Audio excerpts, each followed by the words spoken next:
우리가 하는 말 가운데 입에 쓴 약이 몸에 좋다, 이런 표현을 아마 들어보셨는지 모르겠습니다. 한약 가운데 되게 쓴 약이 있습니다. 몸을 기력을 돋기 위해서 우리가 한약을 이렇게 짓기도 하는데, 제가 살아오면서 먹어봤던 약을 포함하고 음식을 포함해서 제일 썼던 게 한 가지 있습니다. 뭔 것 같습니까? 지금 그래도 달죠. 쑥물이었습니다. 쑥. 제가 어렸을 때 밥을 잘 안 먹었다고 합니다. 저는 기억이 없지만 부모님이 그렇게 얘기를 하시는 얘기가, 경상도 말 명이살만큼만 묻다. 무슨 뜻인지 아시겠습니까? 명이살만큼, 생명을 이어갈 만큼만 먹었다니, 조금 먹고 겨우 생명을 부지할 정도로밖에 밥을 먹지 않았다, 그렇게 이제 얘기를 하시더라고요. 하도 밥을 안 먹어서 동네에 있는 친구를 하나 불러다가 앉혀놓고 친구 입에 한 숟갈 넣어주고 제 입에 한 숟갈, 경쟁을 붙이는 거죠. 얘도 먹으면 저도 먹고, 그런 식으로 해서 밥을 먹일 정도로 밥을 잘 먹지 않았다라고 얘기를 합니다. 할머니께서 특단의 조치를 취하셨습니다. 우리 집의 장손이 밥을 잘 안 먹고, 이제 몸무게도, 키는 삐쭉 커가지고 몸무게도 얼마 안 나가고, 그래서 들에 가셔서 쑥을 한금 이렇게 뜯어오셨습니다. 아직도 기억나는데, 그 우물 옆에 이게 보통 장독대가 있지 않습니까? 거기 가면 딱 요만한 반질반질한 차돌로 된 약간 동글납작한 차돌이 있습니다. 그걸 가지고 쑥을 넣고 막 찢더니 하얀 거즈에 올라가지고 꾹 짜더니 쫙 하고 이제 쑥물이 나오죠. 쑥물 색깔이 어떤 색깔일까요? 쑥색이죠. 쑥색인데 시퍼렇다 못해 거의 거물 정도로, 그걸 다 한 사발을 탁 갖다 놓고 마셔라. 그런데 그걸 마실 수 있겠습니까? 처음에 이제 마시라고 안 마신다고 막 실갱이를 하다가 마시라 안 마시라 해서 입을 대보니까 쓰거든요. 맛이 없거든요. 안 마시겠다고 막 그 실갱이를 하는데, 할머니께서 비장의 카드를 꺼냈습니다. 방에 들어가시더니 종이 하나를 딱 갖고 오더니 쫙 펼치니까 박하사탕이 있는 거예요. 너 이거 한 그릇 다 마시면 박하사탕 줄게. 그래가지고 박하사탕 하나 딱 올려놓고 눈 감고 코 막고 확 원샷해서 다 마셨던 기억이 납니다. 그 쑥물을 먹고 그 다음에 밥을 잘 먹었는지 잘 안 먹었는지는 기억이 없습니다만은 박하사탕은 되게 맛있었던 기억은 납니다. 정말 썼거든요 그때. 근데 쓴 것은 몸에 좋다고 합니다. 근데 오늘 우리가 읽은 말씀에 보면 쓴뿌리라는 표현이 나옵니다. 오늘 15절 말씀에 그런 말씀이 있죠. 너희는 하나님의 은혜에 이르지 못하는 자가 없도록 하고, 또 쓴뿌리가 나서 괴롭게 하여 많은 사람이 이로 말미암아 더럽게 되지 않게 하며, 그랬습니다. 쓴뿌리, 왜 쓴뿌리라는 표현을 했을까라는 생각을 먼저 가져봅니다. 여러분, 쓴뿌리는 쓰다라는 뜻은 무엇을 갖고 있을까? 맛을 의미하지 않습니까? 여러분, 쓰다라고 가지는 이 단어가 가지는 상징적인 의미가 있습니다. 우리가 인생을 살아갈 때에 참 어려운 일을 당하고 고난을 겪을 때에 우리는 인생의 고배를 들었다, 이런 표현을 씁니다. 고배, 쓴 잔이라는 것이죠. 그러니까 이 쓰다라고, 쓴뿌리라는 쓰다라는 이 의미는 고난, 고통, 이런 것을 상징을 하는 것입니다.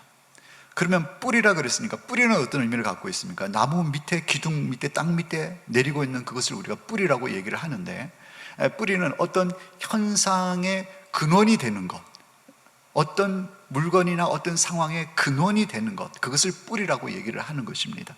그러니까 쓴 뿌리라고 얘기하는 것은 뭐냐면 고통을 주는, 근데 뿌리 또 다른 특징이 있습니다. 뿌리의 또 다른 특징이 무엇입니까?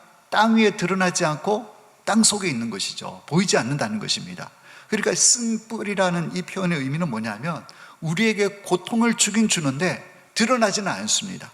드러나지는 않지만 숨어서 우리에게 고통을 주는, 그 고통을 주는 근원이 되는 것, 그게 다양한 것이 될 수 있을 것입니다. 그것을 바로 쓴 뿌리다라고 얘기를 한다라는 것이죠. 구약 신명기 말씀에 보면 이 쓴 뿌리에 대한 경고의 말씀이 기록이 되어져 있습니다. 신명기 29장 18절 말씀에, 너희 중에 남자나 여자나 가족이나 집하나 오늘 그 마음이 우리 하나님 여호와를 떠나서 그 그 모든 민족의 신들에게 가서 섬길까 염려하여 독초와 쑥의 뿌리가 너희 중에 생겨서 그랬습니다. 여기 독초와 쑥의 뿌리, 여러분 독초와 쑥이 무엇입니까? 바로 독성과 쓴맛을 내는 악한 식물을 비유하는 것입니다. 오늘 히브리서 말씀 12장 14절 말씀에 보면 하나님의 은혜에 이르지 못하는 자가 없도록 하여 라고 이렇게 표현이 되어져 있습니다. 없도록 하고 또 쓴뿌리가 나서 이렇게 되어져 있다는 것이죠. 그러니까 신명기 말씀에 보니까 이 독초와 쑥의 뿌리가 너희 중에 생긴 이유가 뭐냐면 너희들이 그 마음이 우리 하나님을 떠날까 봐, 우리 하나님을 떠나게 하지 못하도록. 여러분, 그리고 또 히브리서 말씀에 보면 하나님의 은혜에 이르지 못하는 자가 없도록. 여러분, 이 쓴뿌리가 관련되어져 있는 것은 뭐냐면 결국 우리에게 고통을 주는 것인데 겉으로는 드러나지는 않지만 숨겨져 있는 우리에게 고통을 주는 그 근원적인 문제가 되는 것을 쓴뿌리라고 얘기할 수 있는데, 여러분, 쓴뿌리가 하는 역할이 무엇이냐면 하나님을 떠나게 한다는 것입니다. 또 한 가지는 하나님의 은혜에서 미끄러지게 하는 게 쓴뿌리라는 거죠. 그 쓴뿌리가 우리 마음 가운데 있고 우리 공동체 가운데 있음으로 말미암아 하나님의 은혜에서 미끄러지게 되고 결국은 그 쓴뿌리 때문에 그 상처, 그런 어떤 문제들 때문에 은혜를 받지 못하고 자꾸 하나님을 떠나가는 그런 현상이 일어난다라는 것입니다. 그렇기 때문에 이 쓴뿌리는 반드시 제거가 되어져야 하는 것입니다. 마치 이 쓴뿌리가 오늘 여기 독초와 쑥의 뿌리라고 얘기를 하고 있는데 이 독성을 갖고 있다는 것이죠. 그리고 쓴맛을 내기 때문에 선한 것이 아닌 것입니다. 이 뿌리는 자기 자신, 그 쓴뿌리를 갖고 있는 자기 자신도 공격을 하고 그리고 그 사람이 속해 있는 공동체도 공격을 하게 되는 것입니다. 그래서 이 쓴뿌리는 반드시 해결되어져야 하는 것이고 이 쓴뿌리의 근본적인 속성은 결국은 죄인 것입니다. 공동체를 파괴하고 무너뜨리는 이 속성이 죄의 속성과 같다라는 것이죠. 그렇다면 이 쓴뿌리는 어떻게 자라나는가? 우리 가운데 쓴뿌리가 있는데 이 쓴뿌리가 어떻게 자라나게 되었는가라는 것을 한번 생각해 보자는 것이죠. 여러분, 어느 날 갑자기 쓴뿌리가 생기는 것은 아닙니다. 씨앗이 뿌려지고 조그맣게 발화를 해서 자라서 어느 날 큰 쓴뿌리가 되어진다라는 것이죠. 그러면 어떻게 하면 이 쓴뿌리가 생기게 되느냐? 먼저는 환경을 통해서 생기는 쓴뿌리가 있습니다. 집이 가난하다든지 질병 가운데 있다든지 신체적인 장애가 있다든지 외모에 컴플렉스가 있다든지 우울증, 낮은 자존감 이런 여러 가지 문제들, 이것이 우리에게 쓴뿌리가 될 수가 있다라는 것입니다. 우리가 그것을 그냥 방치해 둬버리면 우리는 평생 이 쓴뿌리가 내뿜는 독소로 말미암아 우리 영혼을 망치고 우리 육신을 망칠 수밖에 없다라는 것입니다. 그리고 그 뿌리에서 맺는 열매를 평생 따먹고 살아갈 수밖에 없는 것이죠. 좋은 열매가 맺히겠습니까? 나쁜 열매가 맺힐 수밖에 없다는 것입니다. 그래서 우리가 불가항력적인 어떤 환경, 우리 주변에 이런 환경이 우리에게 쓴뿌리가 될 수가 있습니다. 그래서 우리가 흔히 하는 금수저, 흙수저라는 그 말 속에도 뭐가 있습니까? 쓴뿌리가 있다는 거예요. 나는 그런 가정에서 태어났어. 나는 흙수저야. 자기 안에 그런 가정에서 태어난 것에 대한 원망, 분노, 그런 쓴뿌리가 있기 때문에 금수저, 흙수저라는 이런 표현을 사용한다라는 것입니다. 그래서 환경을 통해서 생성되어지는 쓴뿌리가 있고, 또 두 번째 어떤 쓴뿌리가 있냐면 해결되지 않는 과거의 상처와 아픔을 통해서 쓴뿌리가 생기기도 하는 것입니다. 오늘 사람은 관계의 존재이지 않습니까? 관계를 하다 보니까 의견도 맞지 않고 뜻이 맞지 않으면 마찰이 생기게 되는 것입니다. 가정에서도 마찬가지고 오늘 우리가 함께 모여있는 이 교회 공동체 안에서도 마찬가지입니다. 그러니까 관계를 하고 인간과 인간이 인격이 만나서 살아가다 보니까 뜻이 맞지 않고 생각이 맞지 않으니까 마찰이 일어나게 되는 것이고 그 가운데 상처를 받게 된다라는 것입니다. 배우자에게 상처를 받습니다. 부모에게, 또 자녀에게 상처를 받게 됩니다. 동역자에게, 목장 식구들에게, 아니면 교육자들에게, 아니면 직분자들에게 상처를 받을 때도 있습니다. 친구에게도 상처를 받을 수 있습니다. 그런데 그런 상처를 해결하지 않고 마음에 계속 담아두게 되면 그것이 쓴뿌리로 깊게 뿌리를 내려서 결국 그 쓴뿌리의 열매를 우리가 평생 따먹고 살아갈 수밖에 없다라는 것입니다. 그리고 그런 쓴뿌리를 가지고 있으면 그 쓴뿌리를 가지게 한 그 사람에 대한 원망과 미움도 생기지만은 그런 사람과 비슷한 환경에 있는 또 다른 사람도 공격의 대상으로 삼게 되는, 이 범위가 확대되어지는 그런 안타까움도 보게 된다는 것이죠. 특별히 우리 신앙인들 마음 가운데 생기는 쓴뿌리에 또 쓴뿌리가 생겨나는 원인이 있습니다. 그것은 바로 하나님에 대한 불신과 원망입니다. 하나님에 대한 불신과 원망이 우리 가운데 쓴뿌리로 자리 잡게 된다는 것이죠. 그래서 그런 분들은 이런 의문을 가집니다. 왜 나만이냐고, 왜 하필 나냐고, 이런 질문을 자주 던진다는 것이죠. 불만인 것입니다. 남들 다 괜찮은데 왜 하필 이번에 나에게 이런 어려움이 왔냐고, 남들은 잘 먹고 잘 사는데 왜 나에게 이러냐고, 이런 질문을 하나님께 자주 던진다는 것이죠. 여러분, 우리가 가인과 아벨의 예배를 기억하실 것입니다. 두 사람이 하나님 앞에 예배를 드렸습니다. 그런데 가인의 예배는 하나님께서 노 하고 안 받으셨지만 아벨의 예배는 하나님께서 받으셨습니다. 그때 가졌던 가인의 질문이 무엇입니까? 왜 내 거는? 왜 내 예배는? 왜 내 제사는 안 받으시느냐? 뒤에 생략된 말이 그 말이죠.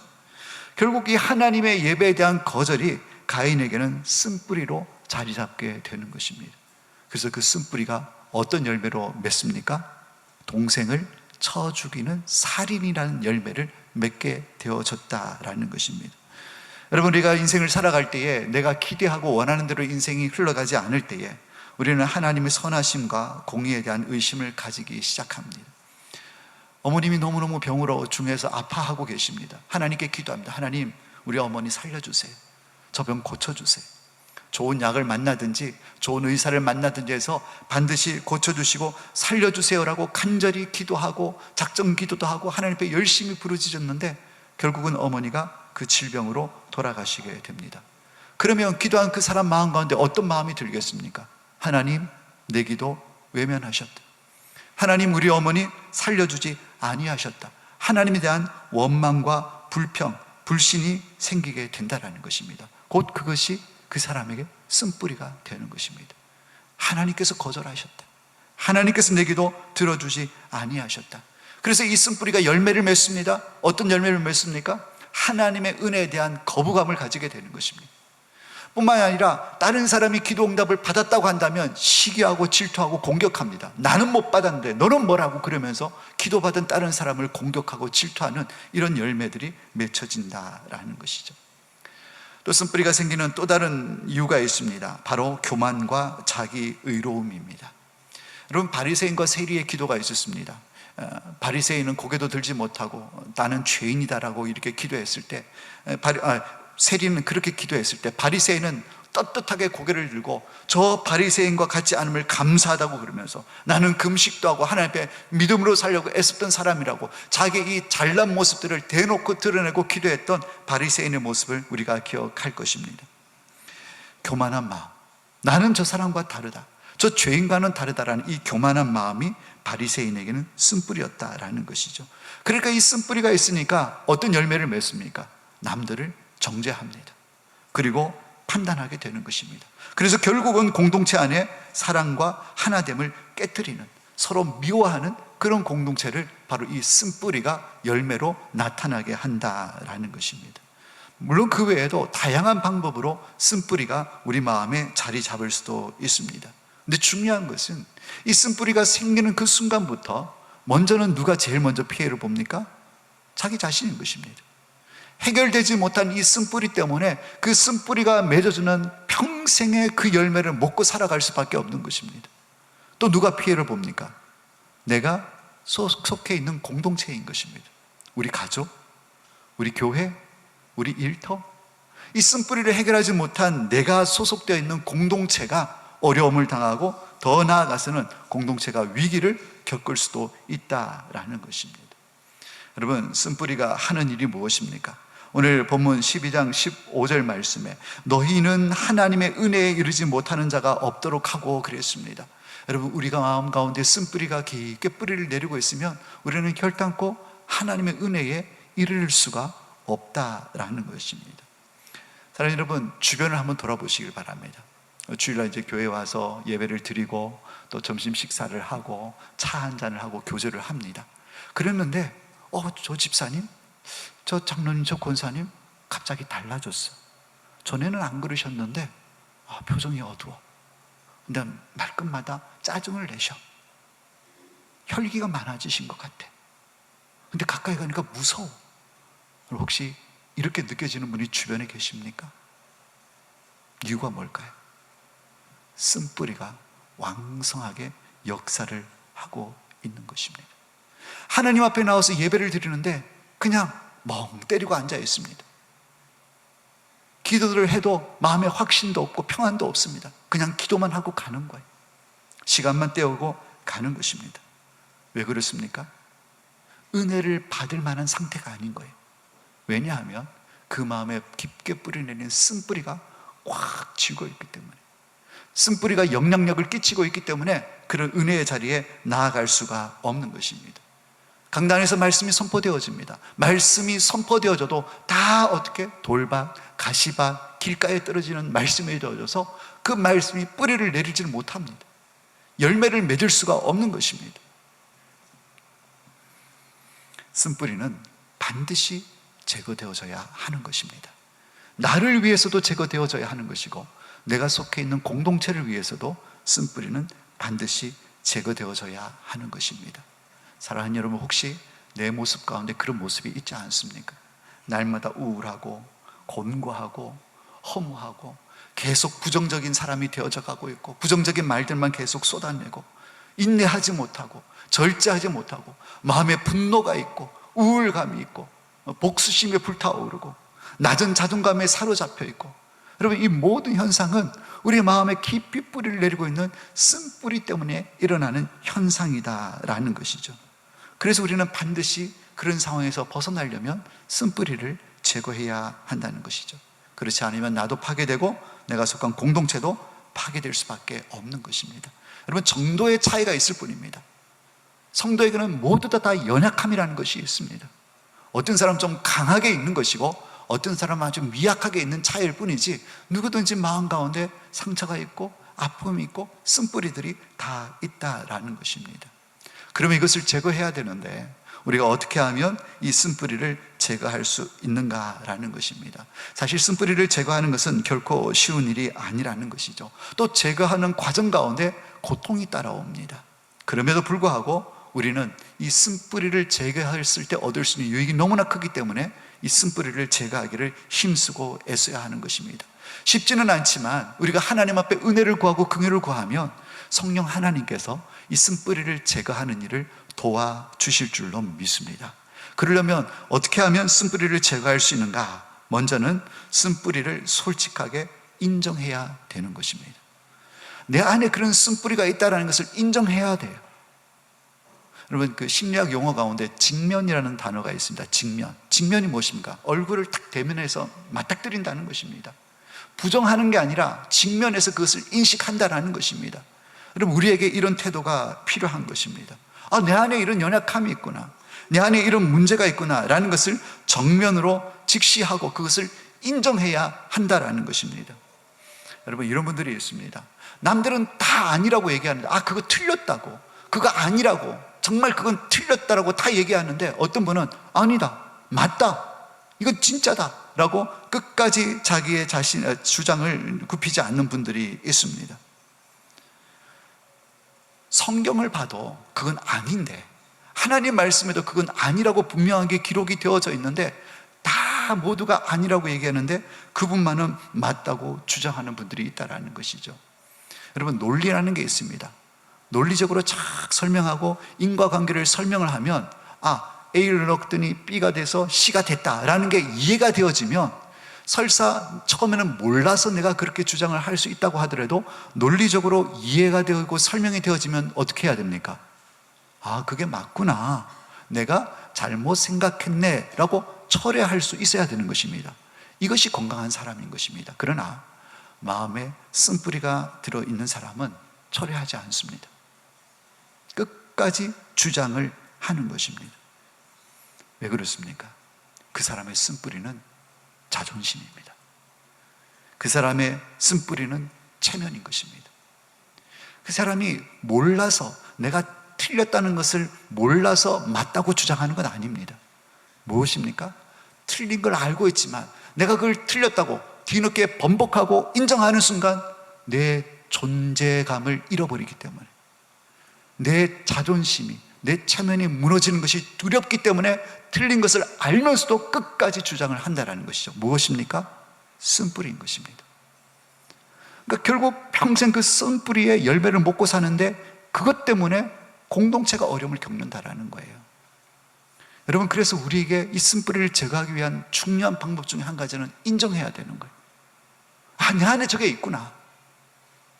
내가 틀렸구나. 이것을 하나님 앞에 솔직하게, 그리고 공동체 앞에 솔직하게 인정을 할 수가 있어야 하는 것입니다. 시편 51편 다윗이 범죄하고 하나님 앞에 자신의 죄를 고백할 때 어떤 고백을 했냐면, 하나님이 구하시는 제사는 상한 심령이라 그랬습니다. 나의 그 연약함, 나의 쓴뿌리를 직면하고 난 다음에 그 연약함을 가지고 하나님 앞에 나가서 상한 심령으로, 애통하는 심령으로, 하나님, 저한테 이런 모습이 있습니다. 저도 바꾸고 싶은데 안 되고 있어요. 저를 불쌍히 여겨주세요 라고 긍휼하는 마음으로 하나님 앞에 상한 심령으로 나아가서 기도할 때에 하나님께서 우리의 기도를 들으시고 우리를 다시금 세워주실 줄로 믿습니다. 직면하셔야 됩니다. 직면하셔야 됩니다. 두 번째로, 우리가 우리의 쓴뿌리를 제거할 수 있는 방법이 있다고 한다면 용서하기로 결단하는 것입니다. 그리고 의지적으로 용서를 하는 것입니다. 이게 무슨 얘기냐면, 사실 우리가 쓴뿌리를 앓는 많은 대부분의 이유 중에 한 가지는 뭐냐면 상대방을 향한 분노입니다. 그러니까 네가 나한테 이랬다 라는 것 때문에 분이 치밀어오고 화가 치밀어오면서 그것이 우리 쓴뿌리로 자리 잡는 경우가 많이 있다라는 것입니다. 근데 오늘 본문 말씀 12장 14절 말씀에 모든 사람으로 더불어 화평함과 거룩함을 좇으라 라고 말씀을 하고 있는데, 여러분, 이것이 바로 쓴뿌리를 해결하는 가장 좋은 비결입니다. 모든 사람으로 더불어 뭐하라? 화평하라. 여러분, 화평하려면 두 사람 사이에 긴장감과 대립이 있으면 안 되는 것입니다. 쓴뿌리가 있어서 용서가 안 되고 얼굴을 볼 때마다 분노가 치밀어오고 화가 나서는 절대로 화평을 이룰 수가 없는 것입니다. 쓴뿌리를 제거하는 가장 강력하고 핵심적인 도구는 다름이 아니라 용서인 것입니다. 나를 아프게 했던 그 사람, 내 안에 이 쓴뿌리가 뿌리 내리도록 했던 그 사람을 내가 용서하는 것입니다. 그러나 여기서 용서가 쉽습니까? 어렵습니까? 정말 어렵습니다. 용서가 정말 어렵습니다. 내가 그때만 생각하면 아직도 자다가도 잠이 벌떡벌떡 깬다고, 이가 빠득빠득 갈린다고. 그럼 용서하는 것은 결코 쉬운 일이 아니라는 것이죠. 왜냐하면 내 안에 아직도 그때의 상한 감정이 남아있기 때문에 그렇습니다. 그때 일만 떠올리기만 떠올려도 내 안에 분노가 치밀어 오르고 있기 때문에, 이 감정이 아직도 생생하게 살아있기 때문에 이 감정을 가지고서는 절대 상대를 용서할 수가 없는 것입니다. 그러나 분명히 기억하셔야 됩니다. 여러분, 용서는 감정으로 하는 것이 아니라 의지로 하는 것입니다. 이건 정말 중요합니다. 내가 마음이 좀 풀어지면 그때 내가 용서할게. 여러분, 이런 사람은 평생 용서할 수 없습니다. 평생 용서할 수 없어요. 여전히 내 마음이 아픈데, 분이 풀리지 않는데, 도무지 이해할 수 없는데 어떻게 내가 용서할 수 있겠냐고. 맞습니다. 그런 감정을 가지고는 절대로 상대방을 용서할 수가 없습니다. 그래서 감정이 아닌 의지를 가지고 용서를 할 수 있어야 된다라는 것입니다. 나는 목에 칼이 들어와도 절대 용서 못한다고, 이렇게 얘기하는 분이 계신다고 한다면 조심스럽게 권면드립니다. 내가 정말 구원받은 하나님의 백성인가를 돌아봐야 하는 것입니다. 우리 주님께서 끊임없이 가르치는 내용이 무엇입니까? 성경에 말씀하고 있는 내용이 무엇입니까? 주님은 내 말을 듣고 지키는 자라 내 제자가 된다라고 말씀하셨습니다. 행함이 없는 믿음은 죽은 믿음이라고 얘기했습니다. 성경에서 우리 주님께서 끊임없이 가르치는 것이 순종하라고, 사랑하라고, 이걸 가르치고 계시는데 나는 목에 칼이 들어도 사랑할 수 없다고, 저 인간은 절대 할 수 없다고. 그것은 성경의 말씀과 우리 예수님의 가르침과 100% 위배되는 말씀인 것입니다. 그러면서 내가 구원받았다고 주님의 제자라고 얘기할 수가 있겠는가 하는 것입니다. 그 믿음 가짜일 수가 있는 것입니다. 여러분, 감정으로 하지 마시고 의지적으로 용서해야 하는 것입니다. 감정은 그대로 있지만 주님께서 그렇게 말씀하셨으니 내가 의지를 가지고 찾아가서 전혀 그런 마음도 없지만은 의지를 가지고 그런 내가 용서할게 할 수 있어야 된다는 것입니다. 그럴 때에 역사가 일어나는 줄로 믿습니다. 그런 용기가 없으면 구하세요. 하나님, 제가 제 감정으로는 도저히 저 사람 용서가 안 됩니다. 그러나 주님께서 말씀하셨고 하나님께서 말씀하셨기에 제가 용서하러 갑니다. 그 얼굴 봤을 때에 분노가 치밀어 오르지 않도록 제 마음에 평안을 주시고 입술을 벌려서 담대하게 내가 당신을 용서하겠습니다. 그리고 당신도 나를 용서하세요 라고 얘기할 수 있도록 도와주세요. 기도하시면 성령 하나님께서 순종하는 그 발걸음 위에 은혜를 베풀어 주실 줄로 믿습니다. 그럴 때에 쓴뿌리가 해결되는 것입니다. 한 가지만 더 살펴보겠습니다. 쓴뿌리를 해결할 수 있는 또 다른 방법이 있습니다. 그것은 바로 하나님의 뜻, 하나님의 섭리를 발견하는 것입니다. 구약에 보면 창세기에 요셉이라는 인물이 나옵니다. 야곱의 11번째 아들, 총 12번째 베냐민까지 나왔는데 아직 베냐민이 태어나기 이전에, 그러니까 이 야곱이 나이가 많았을 때 낳은 아들이 요셉이에요. 그러니까 노년에 낳은 아들이니까 성경에 보니까 특별히 요셉을 사랑했어요. 그래서 다른 형제들은 그냥 가지고 지어 입히고 양치로 보내고 저 먼 지역으로 보내고 막 그랬는데 요셉은 집안에 딱 두고 특별히 채색옷, 그때 당시에 채색옷은 왕과 귀족이 입었단 말이죠. 그런 옷을 요셉에게만 입혔어요. 그러니까 아버지가 요셉을 너무너무 편애하거든요. 그랬더니 형제들 마음 가운데 무엇이 생깁니까? 쓴뿌리. 아버지는 요셉만 사랑해. 그러니까 그 쓴뿌리의 열매가 무엇입니까? 아버지에 대해서는 원망, 불평, 요셉에 대해서는 분노, 미움, 질투. 그런데 요셉이 그런 상황 가운데 쭉 자라갔을 때에 어느 날 아버지가 형들이 저 타 지역에 가서 지금 이제 목축을 하고 있는데 양떼가 잘 있는지 보고 와라 라고 요셉에게 심부름을 보냈어요. 근데 그 심부름을 갔을 때 형들이 요셉을 먼저 발견을 하게 되거든요. 그랬을 때 쓴뿌리가 작동을 합니다. 어떻게 해요? 우리 저 인간 저거 죽여버리자. 동생입니다. 막내 동생이에요. 지금 11번째 막내 동생. 아버지가 정말 아끼는 동생인데 죽여버리자. 쓴뿌리의 열매인 것입니다. 그러나 장자 르우벤의 중재로 죽이지는 않고 이스마엘 사람들의 그 종으로 이렇게 팔아버리게 됩니다. 그래서 종으로 팔려서 어디로 갑니까? 애굽으로 팔려가고 바로의 12대장인 보디발의 집에 노예로 팔려가게 되는 것입니다. 요셉에게도 쓴뿌리가 생겼습니다. 어떤 쓴뿌리입니까? 형들이 자기를 죽이려 할 때, 형들이 자기를 죽인다고 하니까 얼마나 두렵겠습니까? 충격을 먹었을 거예요. 자기는 뭐 형들에 대한 미운 마음도 없습니다. 그냥 아버지가 채석옷 입혀주니까 그냥 입은 걸 뿐이고 집에 있으라 그러니까 집에 있었을 뿐인데 그런 나를 형들이 죽이려고 하니까 얼마나 충격이겠어요? 얼마나 마음에 큰 상처겠어요? 쓴뿌리로 남을 수밖에 없는 상황인 것입니다. 그러니까 죽이지는 않으니까 고마웠는데 이번에는 노예로 팔아버린대요. 그것이 요셉한테도 쓴뿌리가 되었다라는 거예요. 애굽에 팔려갔습니다. 보디발의 집에 갔는데 나름대로 최선을 다해서 일을 열심히 하니까 눈에 났어요. 인정을 받았어요. 그런데 보디발의 아내가 누명을 뒤집어 씌워서 저 히브리 종이 나를 범하려고 했다 그러면서 감옥에 집에 넣지 않습니까? 그러면 그 감옥에 들어갔을 때 요셉이 누구를 원망했을까요? 자기한테 억울한 누명을 씌워서 감옥에 집어넣은 이 보디발의 아내를 원망했을까요? 아니요. 물론 원망이 되어졌겠죠. 그러나 지금 요셉의 마음 가운데는 뭐가 박혀 있습니까? 쓴뿌리. 누구를 향한? 형제들을 향한. 형들이 나를 애굽에 팔아 넘기지만 않았다고 한다면 내가 지금 감옥에 들어오지 않았을 텐데. 물론 직접적으로는 이 보디발의 아내가 집어넣은 거지만 형들에 대한 이 쓴뿌리의 열매들, 원망과 미움과 불평이 쏟아져 나올 수밖에 없었다라는 것입니다. 감옥에 있으면서 바로의 이 술 맡은 관원장이 꿈을 꾸었는데 그 꿈을 해몽해 주면서 이 술 맡은 관원장이 복직을 하는 역사가 일어났습니다. 요셉이 요청하죠. 당신이 복직했을 때 나의 억울함을 좀 풀어주시고 나의 이 감옥에 있으면 건져내 달라고, 빼내 달라고 부탁을 신신당부를 했는데 이 술 맡은 관원장이 복귀를 하고 난 다음에 잊어버렸어요. 몇 날 며칠이 지나도 아무 소식이 없는 것입니다. 그랬을 때 요셉 마음에 또 쓴뿌리가 작동하는 것입니다. 형들이 나를 팔지만 않았어도 내가 이러고 있지 않았을 텐데. 나중에 요셉이 바로의 꿈을 해몽하고 애굽의 총리가 됩니다. 가나안 땅에 유례 없는 가뭄이 임하게 됩니다. 그래서 야곱은 그 아들들, 요셉의 형제들을 애굽에, 이 양식이 많다고 하는 애굽에 보내서 곡식을 사오라고 얘기를 합니다. 형제들이 곡식을 사러 왔습니다. 요셉은 단숨에 알아봅니다. 단번에 알아봅니다. 아, 나를 죽이려고 했고 나를 노예로 팔아버렸던 형들이 양식을 사러 왔구나. 여러분, 일반인 같으면 어떻게 하겠습니까? 죽이려고 했어요. 팔아 넘겼어요. 그러면 쓴뿌리가 작동을 합니다.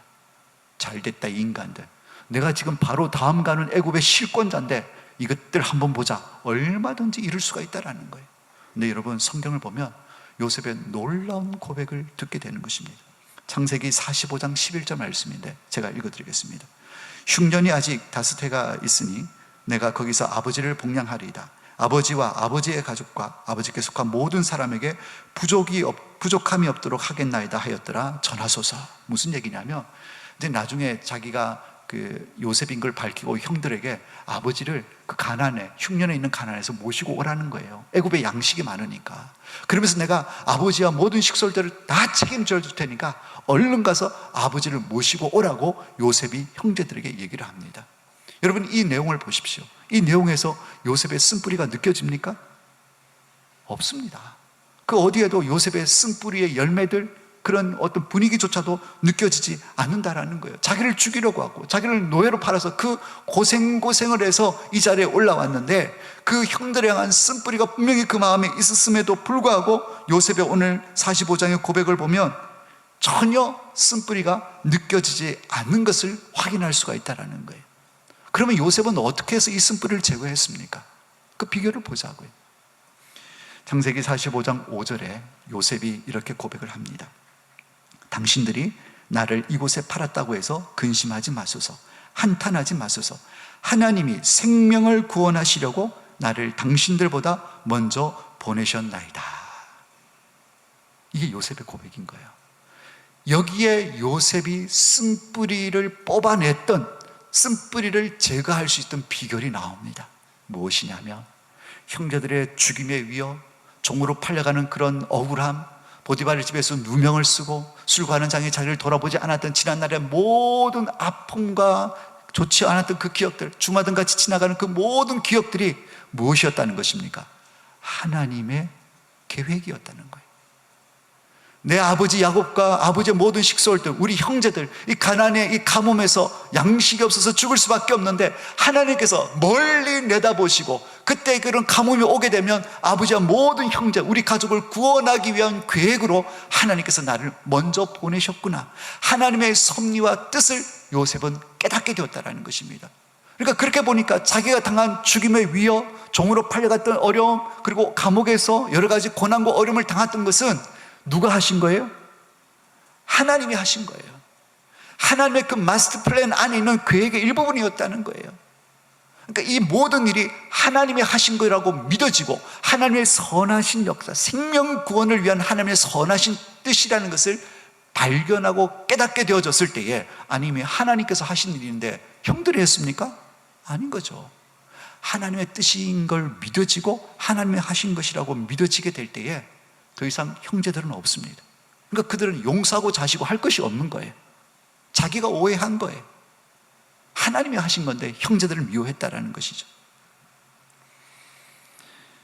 사랑하는 여러분, 하나님의 섭리, 지난날 우리가 쓴뿌리로 남아있던 이해할 수 없고 알 수 없고 정말 숨쉬기도 힘든 그런 고난과 어려움 상황을 우리가 쓴뿌리로 받을 것이 아니라, 아, 이것이 하나님의 구원의 계획 가운데 있는 내용의 일부분이구나, 아, 이러이러한 뜻으로 그때 나의 그런 어려움과 고난을 주셨구나라는 것을 깨닫는 순간 더 이상 그때 그 사건은, 그때 받은 상처는 쓴뿌리가 되지 않는 줄로 믿습니다. 왜냐하면 하나님께서 합력해서 선을 이루는 과정이었다는 것을 알게 되면 더 이상 그것은 쓴뿌리가 되지 않는다. 하나님이 하신 일이다라는 것을 깨닫게 되면 그 쓴뿌리는 해결되어진다라는 것입니다. 사랑하는 여러분, 우리가 지난날 쓴뿌리가 되었던 상황과 형편 다 이해할 수가 없습니다. 그러니까 다 이해할 수 없으니까 그게 상처로 남는 거예요. 그게 쓴뿌리가 되는 것입니다. 그러나 우리가 말씀을 통해서, 성령 하나님께서 조명해 주시는 말씀을 통해서, 아, 이것 때문에 그때 그런 일이 있었구나, 하나님이 이런 계획하시기 때문에 나에게 그런 어려움이 생겼구나 라는 것을 깨달아 알게 되는 그때 우리 마음의 쓴뿌리는 사라지는 역사가 일어나게 될 줄로 믿습니다. 하나님의 뜻을 발견해야 돼요. 그리고 그 뜻 가운데 있는 하나님의 놀라운 구원 계획을 발견해야 되는 것입니다. 그것을 깨닫는 순간 더 이상 상처가 안 되는 것이고, 아, 내가 도구로 쓰임 받았구나 라고 결론되게 된다는 것입니다. 사랑하는 여러분, 그래서 예배가 중요합니다. 그리고 말씀 읽기와 기도하기가 중요합니다. 그래야지만 하나님 마음을 이해할 수 있고 하나님의 뜻을 깨달을 수 있기 때문에 우리가 말씀과 기도 생활에 열심을 내야 하는 것입니다. 마지막으로 한 가지만 더 말씀을 드리면, 이제 쓴뿌리를 그런 것들을 통해서 제거할 수 있습니다. 뽑아낼 수 있습니다. 그 다음에 필요한 태도가 있습니다. 뽑혀진 그 빈자리에 하나님의 은혜와 사랑으로 채워야 하는 것입니다. 쓴뿌리를 뽑아냈다고 해서 비워둔 상태로 두게 되면 또 다른 쓴뿌리가 씨앗을 내리게 됩니다. 그리고 또 왕성한 쓴뿌리로 자라나게 된다라는 것이죠. 여러분, 제거된 빈자리에는 세상 욕심이나 원망과 불평, 미움, 분노 이런 것들이 들어오지 못하도록 말씀으로 채우고 기도로 채우고 하나님 주신 사랑과 은혜로 가득가득 채워야 될 줄로 믿습니다. 그래서 그런 것들이 뿌리 내리지 못하도록 가득 채워야 되는 거예요. 귀신이 어떤 사람 집에서 쫓겨났습니다. 물 없는 데로 막 다니다가 쉴 곳을 얻지 못해서 쫓겨난 그 집에 가보니까 집이 청소되어졌어요. 깨끗하게. 그래서 자기보다 더 악한 귀신 7을 데리고 들어갔더니 그 사람 형편이 이전보다 더 악하게 되었다고 성경은 말씀을 하고 있습니다. 여러분, 우리가 용서하고 하나님 뜻을 발견하고 의지적으로 용서하기를 작정하고 그래서 쓴뿌리를 제거했다고 한다면 이제는 그런 쓴뿌리들이 내리지 않도록 말씀과 기도로 거룩을 힘써야 될 줄로 믿습니다. 그래서 그런 것들로 채워갔을 때에 원수마귀가 가라지를 뿌릴 수가 없는 것입니다. 뿌렸다고 하더라도 분별해내서 제거할 수가 있는 것입니다. 그런 은혜가 우리 모든 성도님들 가운데 있기를 예수님의 이름으로 축복합니다. 사랑하는 여러분, 쓴뿌리는 반드시 제거되어져야 합니다. 내 행동이 이전과 좀 다르다, 내 스스로 생각해도 나는 지금 은혜가 많이 떨어져 있는 상태라고 느껴진다고 한다면 내가 그런 자리에 이를 수밖에 없게 한 쓴뿌리가 무엇인지를 다시 한번 점검해 보시길 바랍니다. 그게 사람을 향한 것인지 환경을 향한 것인지 하나님을 향한 것인지 발견해내시길 바랍니다. 발견해내셔서 용서할 자는 용서하시고 하나님께 긍휼을 구하시고 의지적으로 용서하시고 그 가운데 있는 하나님의 놀라운 계획과 구원의 섭리를 깨달아 하셔서 쓴뿌리에서 자유케 되고 나도 살고 내가 속해 있는 공동체도 살리는 그런 생명의 역사가 우리 성도님을 통해서 일어날 수 있기를 예수님의 이름으로